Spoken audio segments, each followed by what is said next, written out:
혁명하는 북한에서 고위 간부로 살려면 한 번쯤은 겪는 과정이라고 할 수 있습니다. 혁명화를 거친 사람들은 복권하면 김씨 일가의 발바닥을 핥게 됩니다.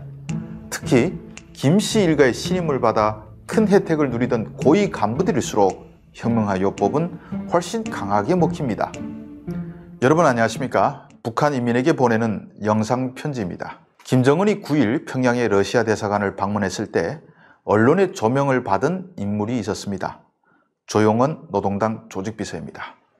조용원은 김정은 집권 이후 해임과 강등, 복권을 번갈아 당하며 롤러코스터를 탄 다른 고위 간부들과는 다르게 한 번도 출세 가도에서 밀려난 적이 없습니다. 그리고 각종 행사 때마다 김정은의 뒤를 그림자처럼 따라다녔습니다. 김정은의 신임은 그의 직책에서도 확인할 수 있는데 북한에서 노동당 조직비서는 비유하면 인간계 서열 1위인 자리라고 할 수 있습니다. 북한에서 누구도 건드릴 수 없는 신계의 위치엔 일남 사녀가 있습니다. 김정은과 포우먼입니다. 포우먼은 이설주, 김여정, 김주애, 현송월을 의미하는데 이들은 인간계가 감히 건드릴 수도 넘볼 수도 없는 위치입니다. 김씨 패밀리가 신계라고 할 수 있는데 현송월은 예외입니다. 현송월이 왜 신계에 포함됐는지는 제가 얼마 전에 올린 현송월의 정체라는 영상을 보시면 알 수 있습니다. 인간계는 신계에 무조건 복종해야 하는 존재들일 뿐이지만 그래도 나름 서열이 있습니다. 인간계의 실제 권력 서열은 노동신문 등을 통해 공식 발표되는 서열과 차이가 있습니다. 북한에서는 인사권, 돈줄, 칼자루로 비유할 수 있는 3대 권력 중 하나는 쥐고 있어야 진짜 힘 있는 실세로 인정받습니다. 칼자루는 국가보위성처럼 남을 숙청할 수 있는 힘을 의미합니다. 최룡해 최고인민회의 상임위원회 위원장 같은 경우는 공식 서열상으로는 2위로 발표되지만 인사권이나 돈줄, 칼자루 중 하나도 제대로 틀어진 것이 없기 때문에 사실상 허수아비라고 볼 수 있습니다. 3대 권력 중 으뜸은 인사권입니다. 노동당 조직비서는 북한의 대다수 간부에 대한 승진, 해임 등의 인사 권한을 갖고 있는데 국가보위상도 조직비서의 눈치를 봐야 합니다. 물론 노동당 비서나 군 대장 이상, 내각 상급 인사는 김정은이 하겠지만 그 나머지에 대해선 조직비서가 막강한 영향력을 행사합니다. 하지만 인간계 서열 1위라고 해도 신계의 눈에 나면 별 수 없습니다.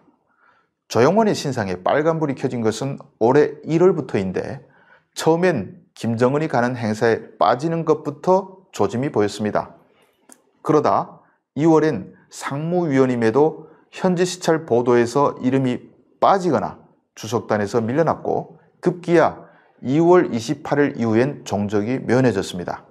한국 언론에선 조용원이 숙청된 것이 아니냐는 추정이 나왔는데 9일 김정은의 러시아 대사관 시찰 때 모습을 드러냈고 비서라는 직책까지 노동신문에 실렸습니다. 이에 정부는 조용원이 정황상 혁명화를 마치고 복귀했을 것으로 추정하고 있습니다. 그렇다면 인간계 1위도 피할 수 없는 혁명화란 무엇일까요? 이를 알려면 먼저 북한에서 인간계가 받는 형벌의 종류부터 알 필요가 있습니다. 북한의 공식적인 형벌은 모두 8가지입니다. 구체적으로 사형, 무기노동교화형, 유기노동교화형, 노동단련형, 선거권 박탈형, 재산몰수형, 자격박탈형, 자격정지형입니다. 사형이나 무기징역을 의미하는 무기노동교화형은 최고 수위의 처벌입니다. 나머지 형벌은 교화소, 감옥, 노동단련대 등에서 집행됩니다. 하지만 북한이 어디 법대로 사는 사회입니까? 법 이외의 끔찍한 처벌도 존재하지만 외부에 알려질까 봐 공개하지 않고 있습니다.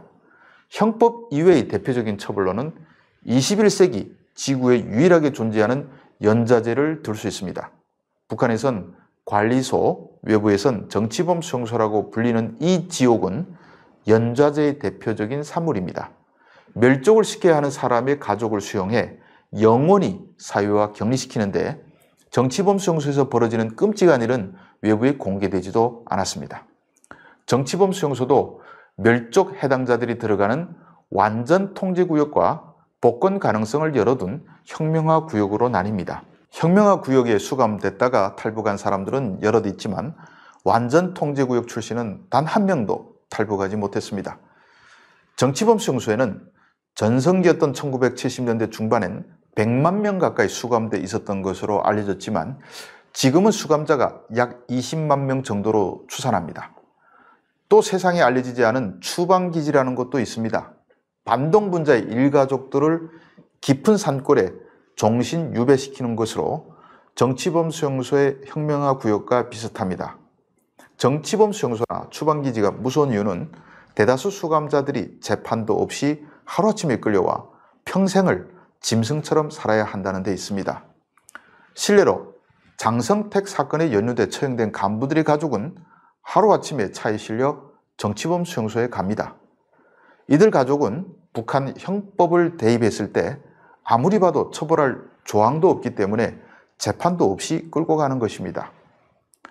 이렇게 영문도 모르고 수용소에 끌려간 사람들은 정말 불쌍한 존재들이고 또 역사에 이름도 남기지 못합니다. 혁명화 역시 형법에 없는 대표적 처벌 중 하나라고 할 수 있는데 주로 간부들이 대상입니다.